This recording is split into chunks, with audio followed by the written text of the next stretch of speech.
Good morning, everybody. I hope someone is there. Well, it is Friday, the 22nd of November, and this is once again a morning where I try to write and read and pretend that I am productive and, well, also drink tea. I hope you had a good night, or I hope you had a good day if this is, the afternoon, evening, or whatever, in case you are in the United States of America or somewhere on that continent, or perhaps even in Australia. So yeah, that's kind of where we are. I did finish my rereading of Cahokia Jazz last night, and it's a good book. I have some issues with it. Well, not issues with the book, but the fact that the audiobook does not include the afterword kind of pissed me off because I only found out about it yesterday when I talked with my flatmate who read the book in printed form, and was like, oh yeah, there's also this afterword which has all this info, and I'm like, oh nice. I would have loved to have that, and it's only like 3 or 4 pages, so like why leave it out? It's annoying, but it's a good book and you should read it if you haven't. It does some interesting things with alternate history that I personally really appreciated. And it's just like incredibly well written. Like Francis Bufford sure knows how to use words, which I guess is the first thing you need to do when you when you're a writer. I mean, shocking, I know, but that's kind of what it is. So yeah, now I need to figure out what to read next, because obviously I don't want to start reading or rereading Mistborn yet, because I need to get the other stuff out of my head. Otherwise it'll just like become one big jumble of stuff, and I don't want to have that happen. So I guess it's going to be some other piece of fiction that I find. I mean, I could probably just go and read Kirinya by Ian MacDonald, so I can make the next video for the Ian MacDonald series, or I read something entirely different. Might also be an option. I mean, I have wanted to do like a reread of the Old Testament for a while, so there's always that option if I want to, really torture myself, to just go and, reread the Old Testament. Because that's like the interesting thing, and it might actually be helpful to do that, because I've read the Bible before, but I read it in German. And now that I'm making these videos in English, actually having sort of like read once or listened once to an English version might actually be helpful, what with language and stuff, because otherwise I'll always have to translate stuff in my head. I don't think that's very helpful. So maybe I should just go and do Bible reading at the gym. I feel that there's probably some weird metaphor in there somewhere that I don't want to get too close to.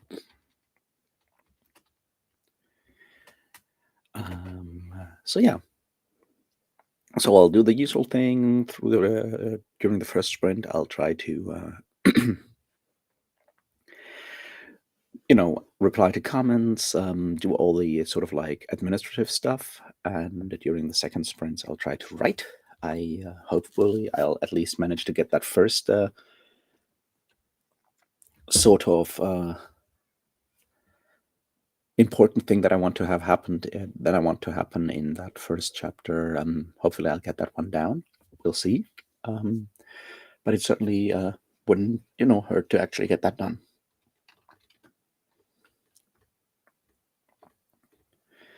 But yeah, who knows?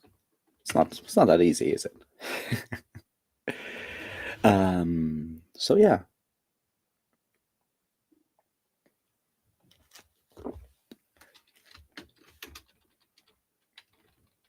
I mean, what else can I say? I'm glad the week is nearing its end. I'll definitely not do anything like this tomorrow or on Sunday. I will be back on Monday, I hope.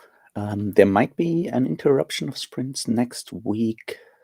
I think on either Wednesday or Thursday, or Wednesday and Thursday. That I still have to figure out, because I'll be traveling on Wednesday at some point. I'll be at a concert on Wednesday evening, but it's at like pretty far away, so I'll be staying overnight at a friend's place after it. The question is whether I'll be traveling there on Tuesday evening to be there on Wednesday and spend Wednesday there, or whether I'll be traveling on Wednesday during the day. That I still have to figure out. So definitely no sprints on Thursday, possibly no sprints on Wednesday. We'll find out. But I'll let you know about that once I have figured it out. So what else do I have to tell this morning? I don't know. Been an interesting week for sure. I mean, the way I figure out, how that Restream is working, I'm happy it is in fact working. I'll try to figure out the OBS thing during the weekend. So maybe we'll do sprints on OBS next from Monday onwards. I would certainly enjoy that. Other than that, I did upload a video on The Sunken Land Begins to Rise Again by M. John Harrison last night. And for a short while, my subscriber numbers went up by 2, and now they're back down by 2. So I'm once again under the magical number of 1,420 subscribers. And to imagine that, like a couple of months ago, I thought that maybe I'll even reach 1,500 this year. Wouldn't that be nice? And obviously hasn't happened. Hey, Apollo, glad to see you here. You have not managed to be on time that much the week, so yeah, I get it. It sucked probably. I mean, the weather was bad. It's gray, it's rainy, it's cold. It's not exactly a good time at the moment, but I'm glad you could make it. I hope you're better now, and things are better now that the weekend is coming on.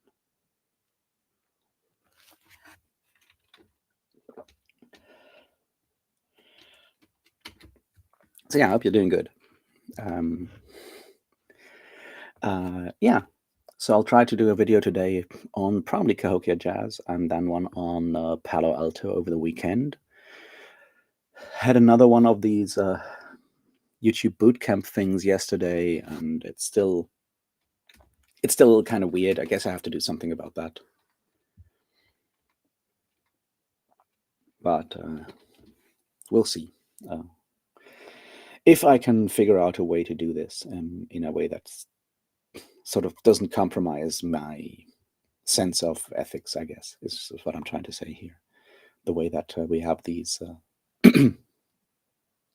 these channel memberships, which are sort of always built in a way that they, are tempting for people to give me money. And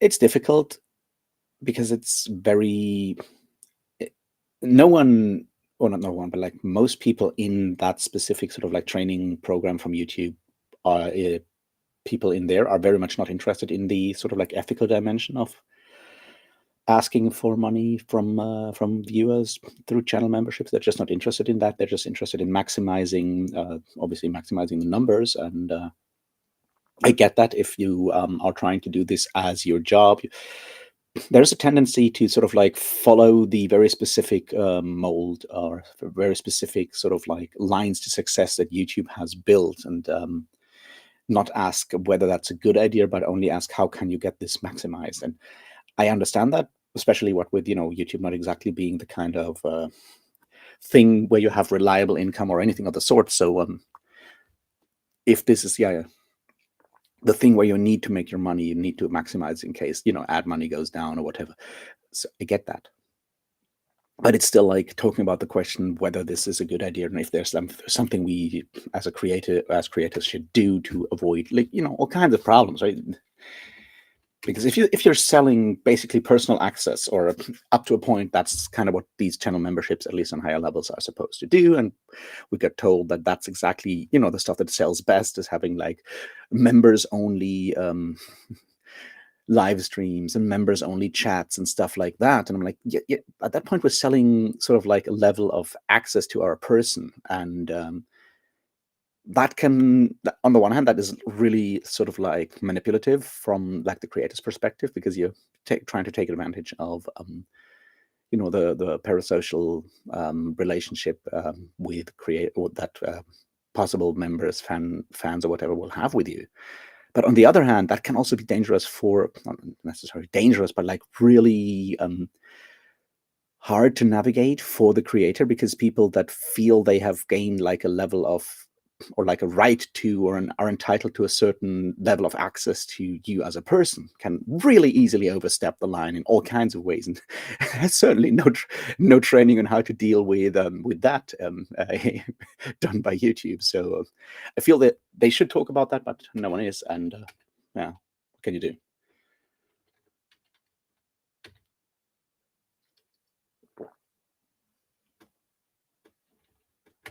Oh, I'm glad you liked that, Apollo. Siege of Burning Grass is so good. Like,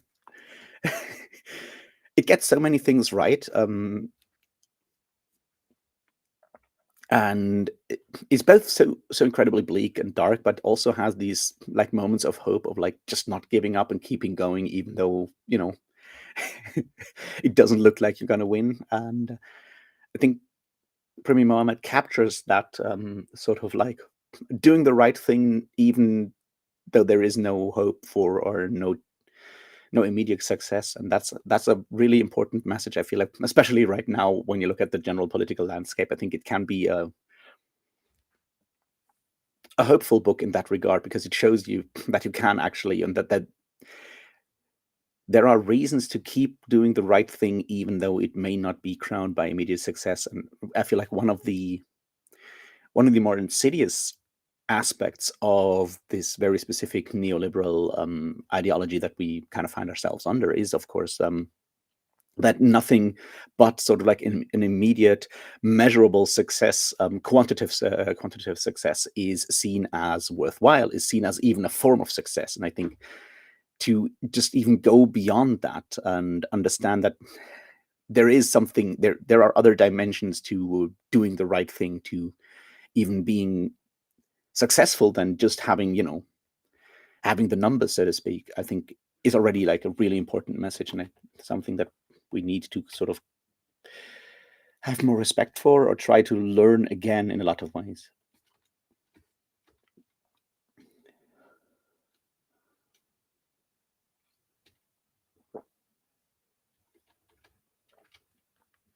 So yeah, I'm glad you enjoyed Siege of Burning Grass.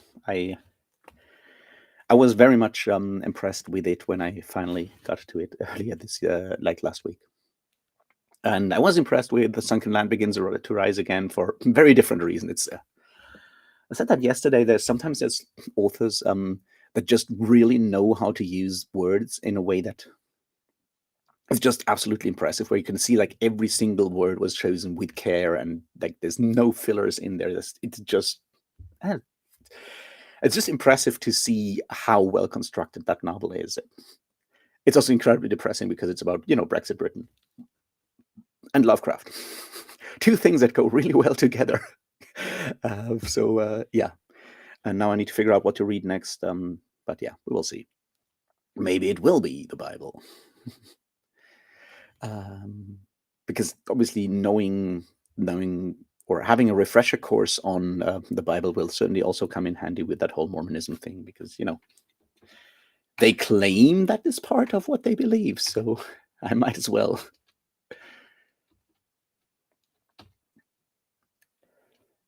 Hooray, Kale! I'm glad your TV is back on track. That is good news indeed, and good evening to you. Good morning, Ida. This is early for you. Once again, I am impressed by you getting up at 7 in the morning. I mean, I did, but so there's that. And yeah.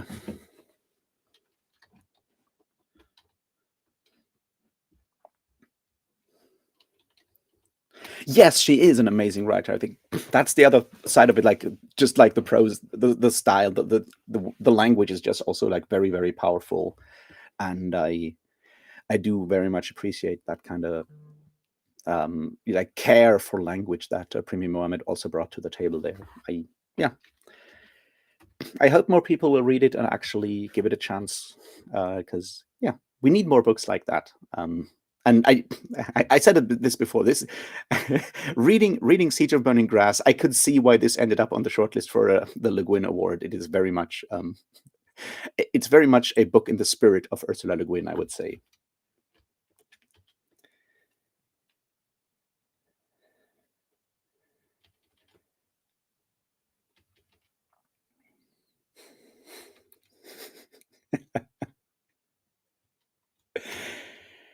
Ida, I don't think anyone will be over Brexit anytime soon. That's the sad part of it. Wow, I am now I'm impressed by you setting your alarm for this.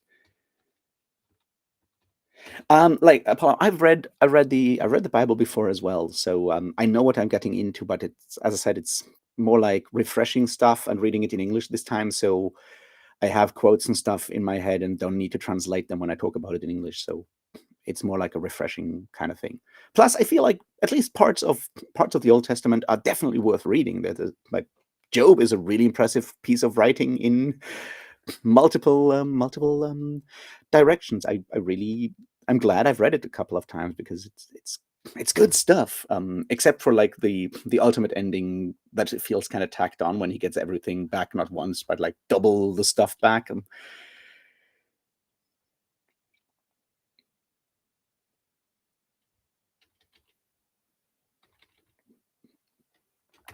Yeah, I mean, I feel like the main issue with reading the Bible cover to cover in one go is that there are certain parts that get very, very long, especially like around kings and like judges and kings and stuff. There, it starts getting fairly repetitive at some point. So I get that it's kind of hard, but if you take it like in chunks, I feel it's definitely something worth reading once if you live in a world that is dominated by Christianity, whether you want to or not. So knowing what's in there can be very helpful. And as I said, like Job is a really powerful kind. I mean, it's also based on, in a lot of ways, on certain lamentation literature from Mesopotamia. So there are precursors to a book like Job, but it's a really interesting book in general, right? Like, when you look at the whole idea of Job, and even when God finally speaks to Job and goes, "Well, I did this because I can," and there's like you have no right to even question why I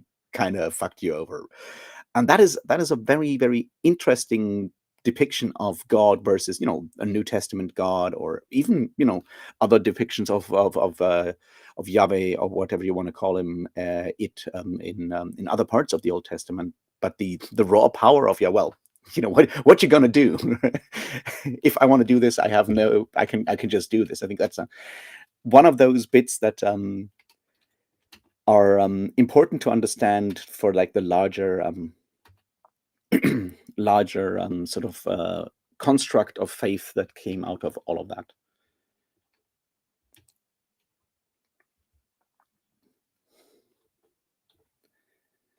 Hello, Britain. How's your evening going?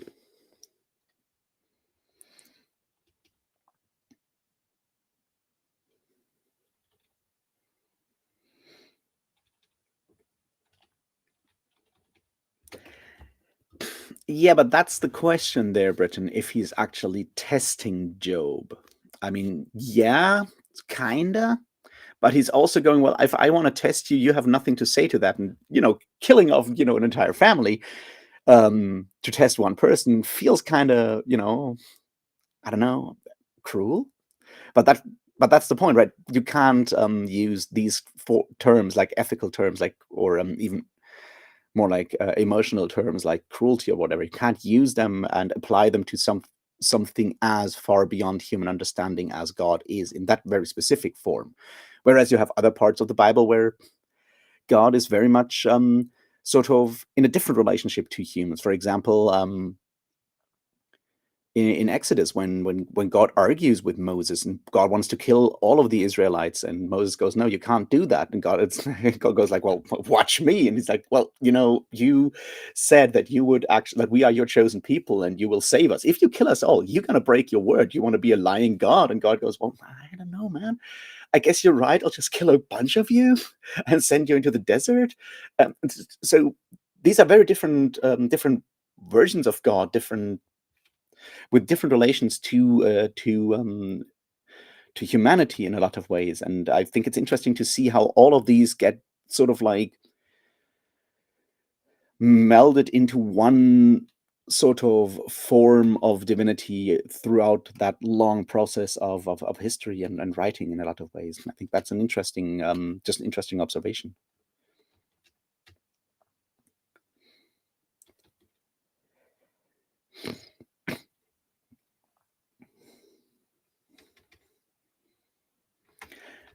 Okay, so, we're going to start sprinting in a moment, but Britain, it's not the devil. That is an important thing. It's not the devil. The Ha-Satan in the Old Testament is just the accuser. He's basically just the general attorney of of the heavenly court in that regard. He goes, that's the point. It's not the devil, because the Old Testament does not have a devil as we have in parts of the New Testament, and mostly like later stuff that is then added on to Christianity. It is just a one of the heavenly court, one person in that large group of what you might call angels, I guess, whose job it is,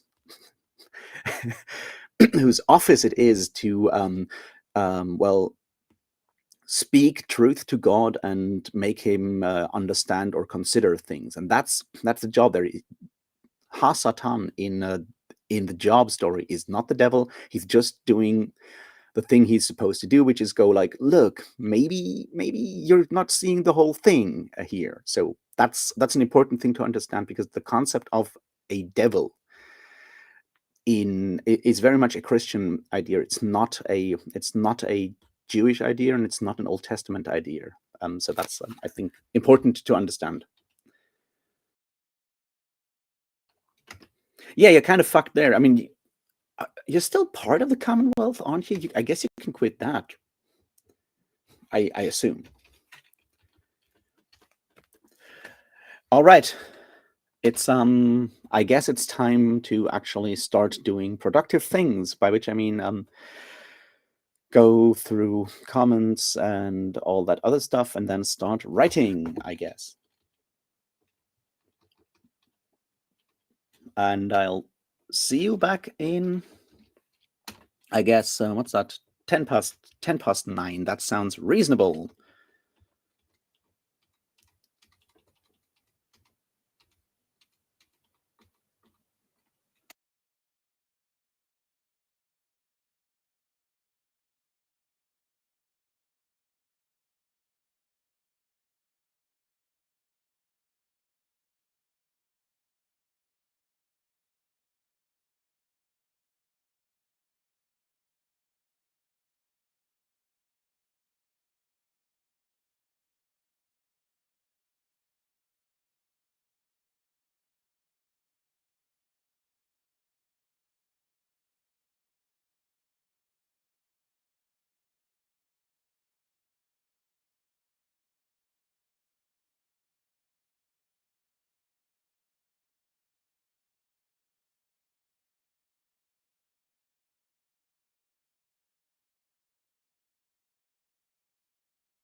And I am back.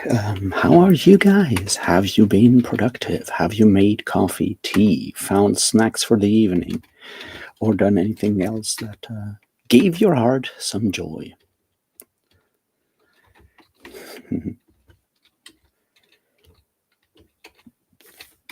I did at least do some, you know, social media stuff, replying to comments, that kind of stuff.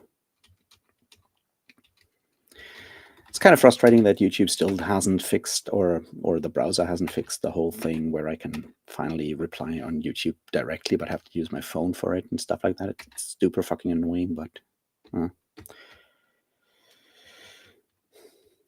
what can you do? I mean, I can't do much about it, which is where the frustration comes from.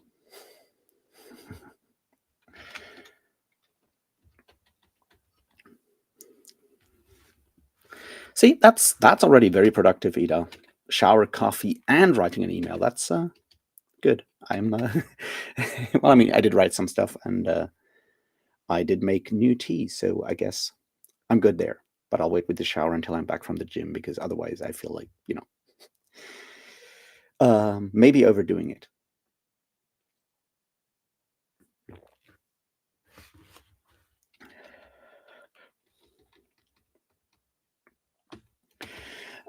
Yeah, so there's that. I mean, this whole social media thing is still kind of bothering me, but I feel like I kind of have to, and it's one of those things that I'm trying to figure out. Like, as I said, like, I mean, I published like a new video yesterday, and it's doing all right for, like, the kind of videos I do at the moment, where I'm lucky when like 30 people watch a video, because no one's interested in the kind of books I'm talking about at the moment.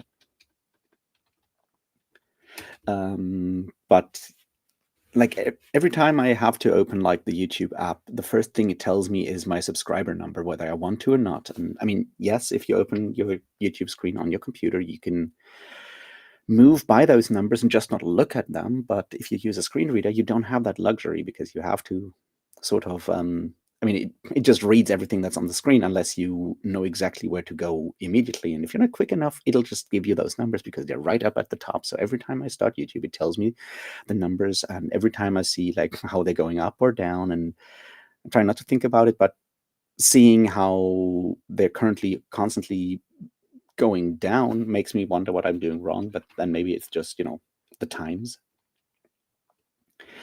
Hey, Britton.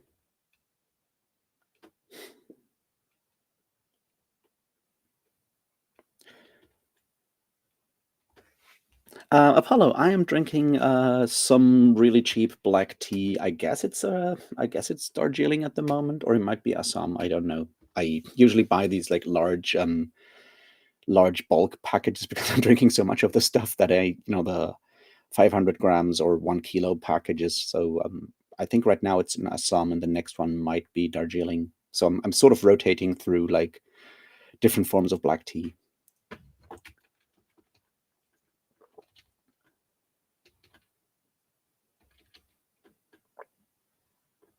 For some reason, I never really got into coffee. I mean, obviously I drink coffee from time to time, but I never got into coffee. I just like stuck with tea, and I kind of prefer it at this point. And it's sort of like something I drink a lot of tea, and I think it's because when I do stuff on the computer, when I listen, when I read, which means listening to stuff, whether it's on my computer, like screen reader reading text out to me, or whether it's an audiobook or whatever, I kind of need to do something with my hands or my body, because otherwise I just like lose focus, which may be I think it's a general audiobook, or just like having only um, audible information pumped in your brain. I guess I mean, a lot of people have difficulty focusing on audiobooks, so there's that. But I think like the ADHD doesn't help with that. So just drinking something gives me something to do, and obviously tea is a good option there. Beer, not so much, especially not if you want to pay attention to what you're reading. So I drink a lot of tea, and it's just become one very, very much like essential part of what I like, how I spend the day.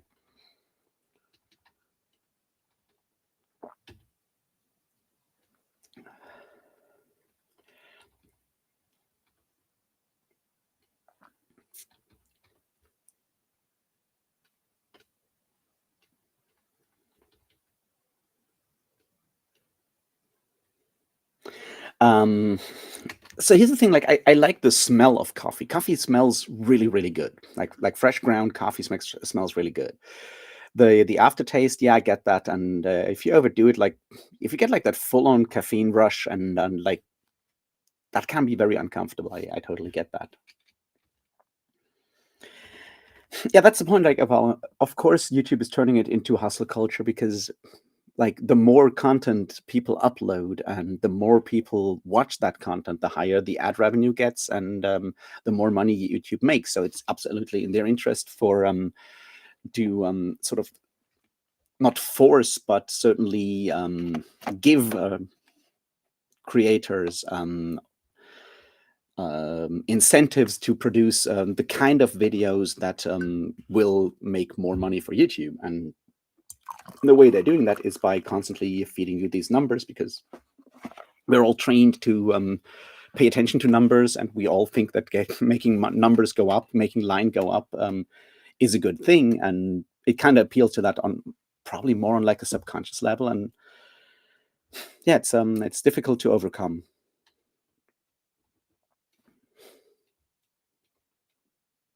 Nice, Bretton. That sounds very good.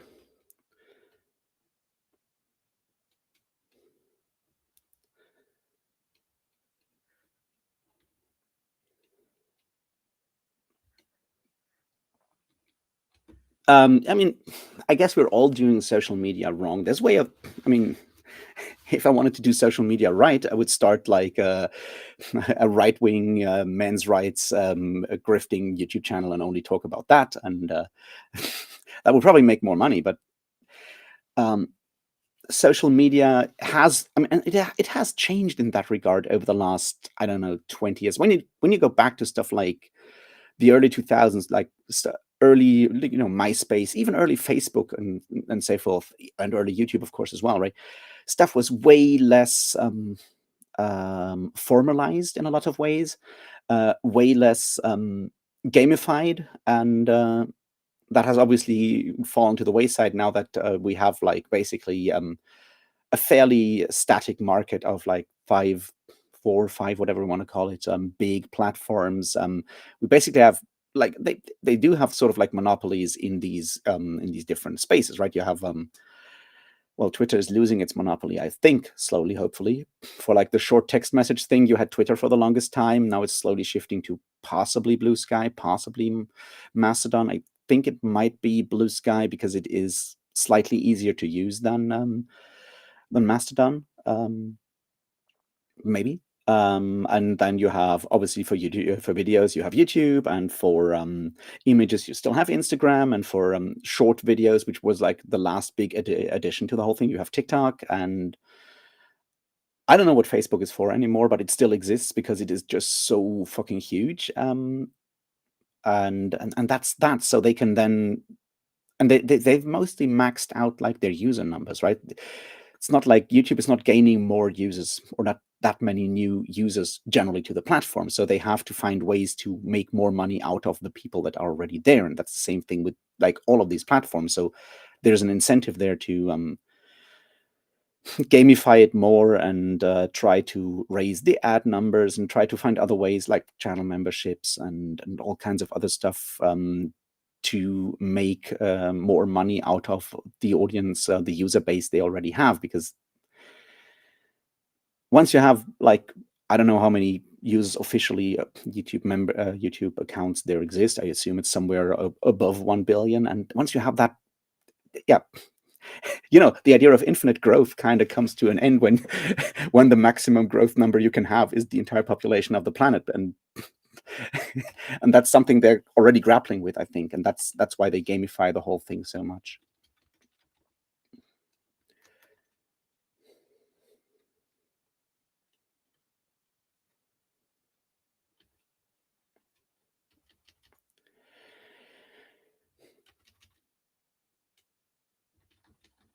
Um, so here's the thing, Ida. I feel like you can always just sharing, I think, is no big deal. Just without a comment or whatever, just share it. Sounds really good. That's how I would see this. It also kind of depends on the kind of person who did the review or video or whatever. They might be more sensitive about you commenting on it directly, but just sharing. I think no one will disagree with that, because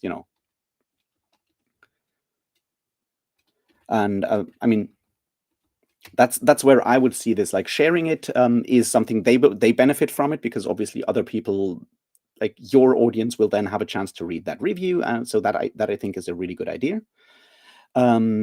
Commenting directly on it, I think, is a different thing. I mean, you can always just like message them like privately and go, "Hey, thanks for reading the book and thanks for giving it a review," and not saying anything beyond that. I think that also would always be like appreciated, because that's what I would find non-intrusive. And but once again, I mean, if the person reviewing your book has a history of feeling very strongly about the reviewer spaces thing, then probably staying away is the best thing to do. I personally find this whole reviewer spaces conversation to be weird, because it comes from like, often it comes from places of not understanding how things work, I feel. Um, and The problem is, of course, that this is the internet, and you can't necessarily argue with people in any like productive way about this. And that's sort of like where I see the most trouble. There's like, obviously, we have seen, in the past, situations where authors with a larger following put, people that gave their book a negative review, put them on blast and sent their entire fandom like after a reviewer, and that is very much absolutely wrong, and we don't need to talk about that. Arguing with negative reviews in the comment section is always going to be a bad idea as well. That it's not necessarily just like a book thing, right? We've had this like with like music reviews, where I was writing, or sometimes still am writing, music reviews, and you sometimes have musicians being really pissed off about what you write about their album. I get it, because you put all your hard-earned hard-earned money, but definitely also that in with smaller artists. But you put your soul into something, and someone else comes along and goes like, "Well, this is shit," and of course you feel bad about that. And there's ways of handling that. And like, some people just ignore it. Some people share positive and negative reviews, because why not? I mean, all publicity is good publicity in that regard. Some people message the writer directly. I've had all of these things. I have people like be very angry about me in public about a review I wrote about their album. Like, years later on social media, still make angry comments about me not knowing what I'm talking about and whatnot. But I've also had situations where like a musician just messaged me like, "Hey, why did you write this short sentence like in the title for like a review or whatever?" And it's like, this personally sounds very like insulting to me, because I don't know what it was like. The situation was that for like a soundcheck kind of thing, where we had to give like a pithy like one line behind the rating we did, and then obviously just to write a full review, but for that whole like table of like 10 reviewers all reviewing the same album, and you build like a chart, and it's a thing. And that musician was like, "Hey, you did that," and it's like, well, I get that you're angry about that. The thing is, we had like 50 characters limit. I have to boil down my views on that, and that's what I came up with. And I understand that you're pissed off about that. And then we had like a really productive conversation about it afterwards in private. And like, "Hey, I get it. It's not that I hate your music. I've listened to your album for like the last decade. I've been there since the first album. This one didn't click for me, and it felt sort of like done by the numbers." And it's like, "No, well, I mean, this is how I feel. I've spent the last 3 years working on this album, and I don't think it's done by the numbers. It's just like the thing that I do." And it's like, well, I guess we figured this out, and that was a positive interaction. The problem is that now that we're doing these things in public on social media, all of it has that second layer, that performative sort of layer. And that, I think, is the problem, where if you as a writer make a negative comment about a review on Twitter, on Blue Sky, on wherever you're doing this, this is performative. And then their reaction has also to be performative if they react to it. And depending on how much of a following you have, they have very few options but to respond to it. And then the whole thing has to be done as a performance in public, as spectacle, and then it's very difficult to actually talk about something. And that, I feel, is at the core of this reviewer, writer, reviewer space kind of thing.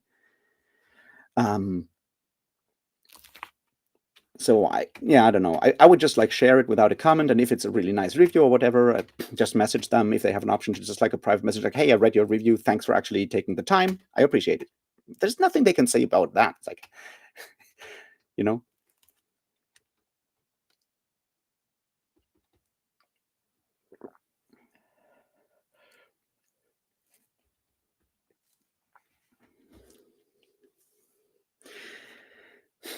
Yeah, I think I've seen that, Britain. I don't want to start that topic today. I think because it's I think she has a point. I think she has a point. There's obviously also the question of like how you phrase a point, and there's certainly room for nuance there that wasn't taken. And to come back, like Ida, I think yeah, it's easy to be paranoid about it, and this is, I think, another part of this performance issue, and that the paranoia is easy to seep in because a lot of people are performative about the misstepping as well. The constant YouTubers constantly, I can't say this on YouTube because I will get demonetized. It's like, no, like, yes, you can get demonetized if you use enough swear words, if you do enough like difficult topics and so forth. But like, if you're a smaller YouTuber, like I can drop as many f-bombs as I want to in my videos. I've never been demonetized. I've never had any issue. The automatic check thing that goes through never has told me that this was too much or whatever, and I have to put like whatever limitations on advertisement or anything on it. So it's not that brutal. But saying I can't say this, being performative about what you can or cannot say, does once again raise engagement and does give you clicks and views. So it's good policy to do that. And the same way it is with all these like talking about possible missteps, because usually you see when people actually misstep, you get that, and most of the time there is a reason why people get criticized. They've said something that they maybe shouldn't have said or could have said in a different way and so forth. There's usually some sort of cause, but that's just like a very small part of the larger sort of like online misstep discourse. Most of the time it's people going like, I can't do this because I will be cancelled if I say this, I will, and so forth. And that can, if you're not constantly online in those situations and know the context, it's very easy to think that, to believe that that is actually the case. And then that paranoia sets in and seeps in. And that's how a lot of, also to say this, like right-wing paranoia is created. It's like you create an atmosphere of fear that has very little basis in reality, and people that are not aware of like the larger picture will then just feel that atmosphere of fear and fall for it. And I always think like the level of like interactions that people like you or me, in this case, have, like we're very, very small fish. Nobody cares. We can do whatever the fuck we want. Like, there's very few people that will actually constantly observe our online behavior and with a clipboard and give us marks for saying the right thing or wrong thing. We're just not big enough for that. And so I feel like saying the things we believe and having just like a baseline integrity, I think, is the one thing you can do. Then just stick with the things you believe and go like, well, that's my opinion. That's it. And if someone comes to you and goes like, well, you shouldn't have said this, you shouldn't have done this, then just like sit back, think about it, go, well, maybe I missed the point there. If that's the case, apologize to the person and move on. And just treat it like normal behavior you would also, do in public, in the offline space. And I think that's the thing we need to understand in a lot of ways, is that online social media has become part of our lives. The whole like in real life discourse like is meaningless because real life is also online. So if you treat people online the way you would treat them if you were sitting with them at a table, meet them on the street or whatever, then you should be fine. And that's the thing, is like with all these people yelling about being cancelled online for saying rude things, like, well, would you say those things in public on the street? And if you did, would you complain if someone punched you in the face there?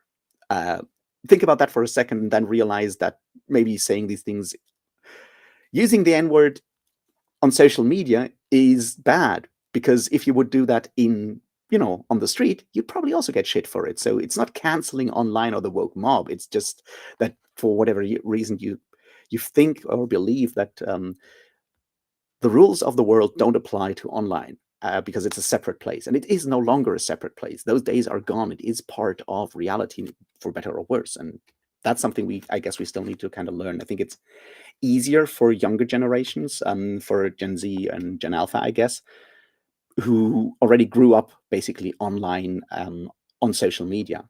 Whereas I mean, I was probably 20 or what, something around 20 when I made made a Facebook profile or a Twitter profile or whatever. I would have to go back and figure out when I did that. But so I was definitely already grown up. A lot of like the way I interact with people was already sort of like built in at that point, because my interaction up to that point had been offline. So seeing online as a separate space is something that I have to overcome actively. Whereas people that have always had both interactions online and offline at the same time have probably, I get like an easier time of understanding that both are functionally the same.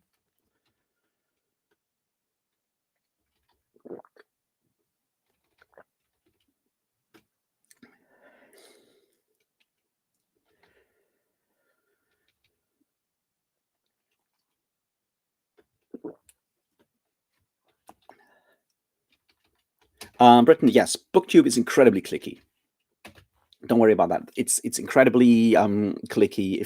If you look at like who gets to be on whose channel for collabs and conversations and so forth, you'll notice relatively quickly that it's always the same 3-4 people talking to each other, hanging out with each other, pushing each other, recommending each other, commenting on each other's channels, and so forth. And that does help those channels grow like a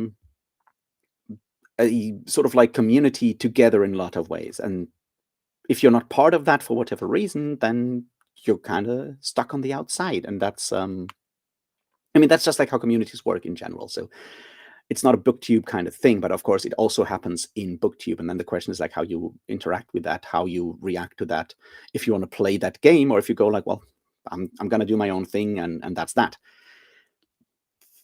I've definitely wrestled with that. There have been situations where I certainly felt that people that used to talk to me have stopped talking to me for whatever reason, and that has hurt. Won't lie on that. But I've also certainly moved beyond that at this point, where I'm just I usually substitute anger for that and go like, well, if you don't want to talk to me, it's your problem.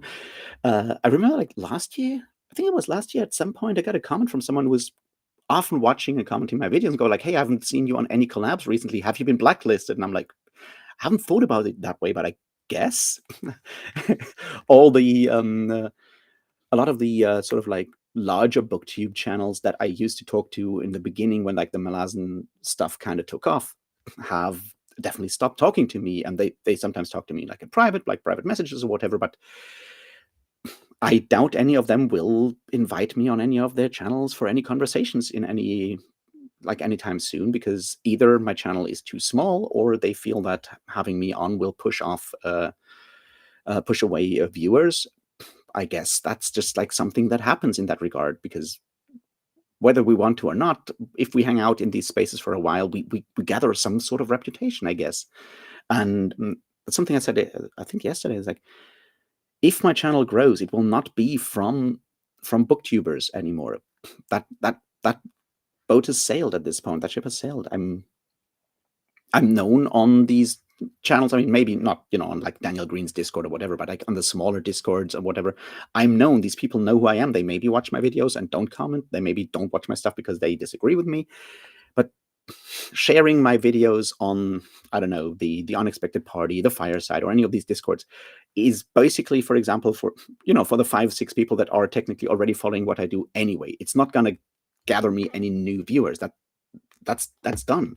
So if the goal is to reach a larger audience, that will have to happen through other means, through possibly, Blue Sky, Twitter, whatever, Reddit if I had an account or whatever. It's not going to happen within the community. I've very much burned all the bridges that were to burn there, and established who I am there. That's over, and that's part of that click kind of thing. It's built into social media because it's social media, and YouTube is social, and there's nothing you can do about that. And if you are slightly socially awkward, like I am, or like you are, or whatever, then that's just something we have to deal with.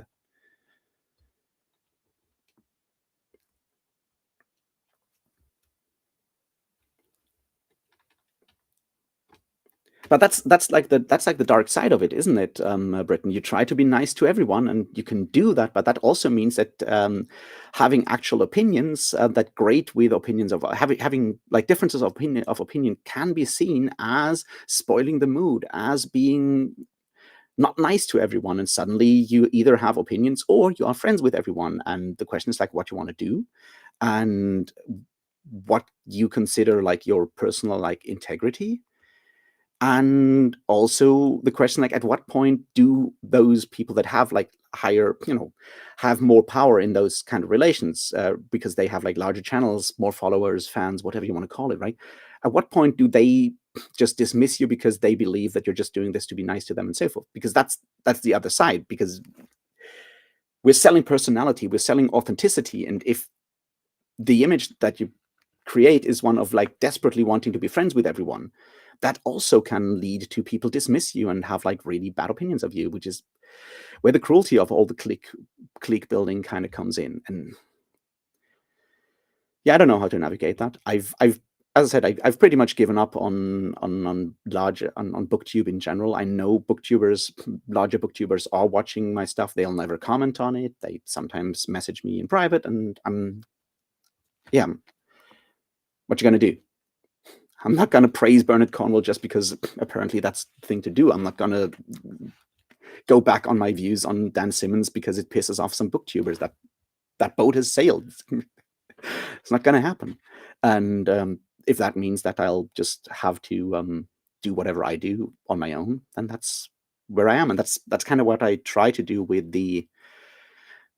when I invite guests to my like monthly live streams. I usually try to pick booktubers that are not part of the sort of like already popular epic fantasy for grown-up people kind of sphere, because they have that community. I'd rather give people that are smaller channels that are maybe slightly outside of that sphere because they're interested in different books. They come from different places and so forth. I'd rather bring them on and have conversations with people that have different backgrounds and views from mine, and maybe sort of introduce them to my very specific audience so they benefit from that in a way, because building these kind of bridges outside of the epic fantasy bubble, I think, is important, because it's easy to just like fold in further and further and then only talk about those 5 authors that everyone talks about all the time. And I try to actively not do that and invite people that are sort of outside of that, whether it is because they have been, I don't know, turned persona non grata for whatever reason, or have been just ignored or whatever. I'd rather build those sort of like bridges outside than try to be friends with people that clearly don't want to be friends with me.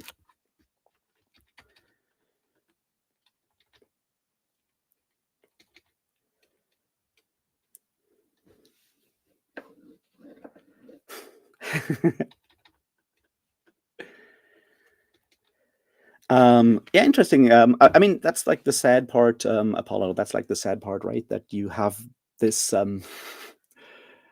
As soon as you look at like any form of community, there is this like in-group, out-group thing. It's not like a booktube thing in particular. It just happens with every kind of group you have at uni, at sports clubs, or whatever. It's just like how small group interactions work, I guess, in a lot of ways. I'm not a sociologist, so I wouldn't know the details, but I feel it happens wherever you go. And the problem with like something like booktube, of course, because it's social media, is that suddenly a lot of it also turns into performance and presentation on the internet, and that I think is the frustrating bit about it.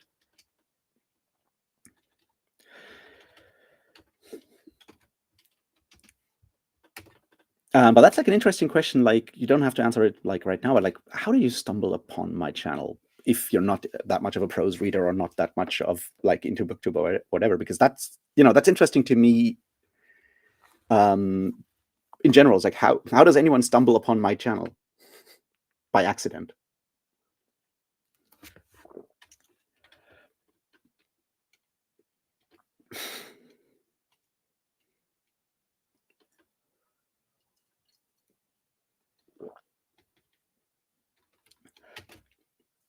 Yeah, Britain, and that's like the other side, right?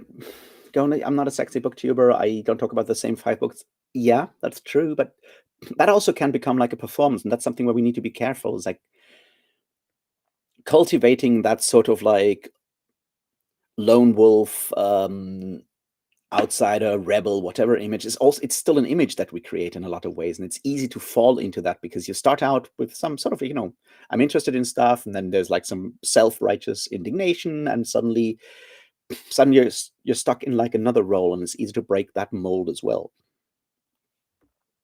And I think it's I don't know what to do about it. I think it's important to sort of be aware of that and sometimes self-reflect on it and go like, am I doing this because I'm genuinely interested in it, or am I doing this because you know, because I feel that it's sort of like expected from me, or even something that I expect from myself, and why am I expecting this? It's a constant like process of like reevaluating every choice we make and going like, why am I doing this? Why did I do this? And is this actually what I truly sort of really want to do? And I think I'm very much someone who can get carried away in these kind of directions, but I try to sometimes listen to my guts, and that's usually a good idea to do. But it's not always working.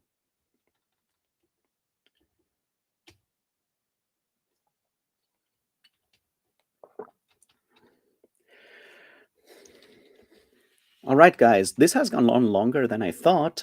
So let's maybe do another 45 minutes so I get some writing actually done and can then move on to the gym in time. So I'll be back in 40 minutes. Let me think. 45 minutes would be about shortly before half past, so I can then catch the bus at half past, so I can get down to town in time.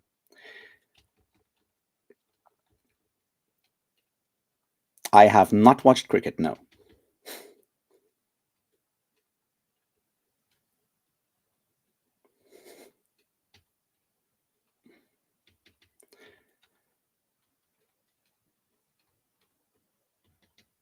Oh, so that's interesting. And Apollo. I mean, I obviously I've been a fan of like Margaret Killjoy's for a while, and I'm fan of Femi Nazgul and all of that stuff. So yeah, nice to hear. Interesting. And yeah, let's do this. I'll be back at like shortly before half past, so I can do some writing and then go to the gym. And thanks everyone for this conversation so far. I do very much appreciate it. That's why I didn't stop it and force the sprints upon us.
And I am back. How did you guys do?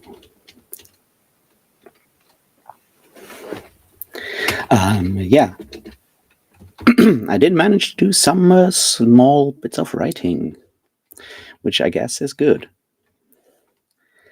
And I have more or less reached that first important thing I need to get into the first chapter. So that's good. It still needs to be sort of elaborated, I guess, because dialogues and stuff are difficult. But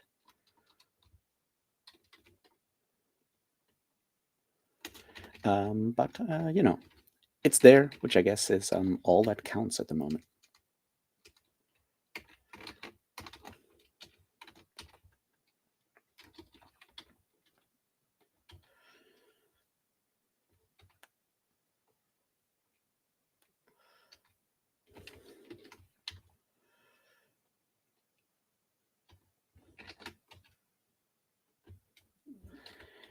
So that's where we are. I mean, I don't have to do like word counts every day, so I'm not going to look at that today. But if I'm, lucky, I may be able to finish the whole thing next week, and wouldn't that be nice?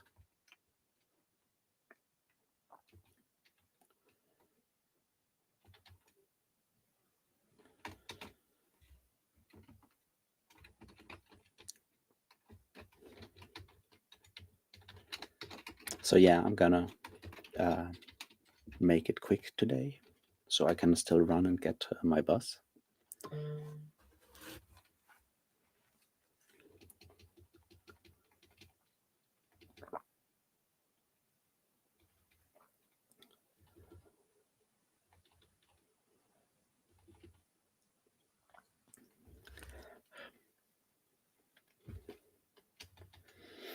Yeah, I mean, not every day has to be productive, hasn't it? So I'm not doing any pacing. I kind of know roughly what I want to try to do with this thing.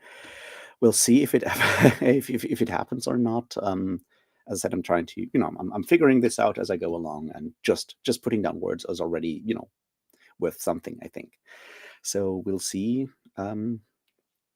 if I manage to finish the first, let's call it chapter next week, and then how I feel about continuing and so forth. But it's what it is.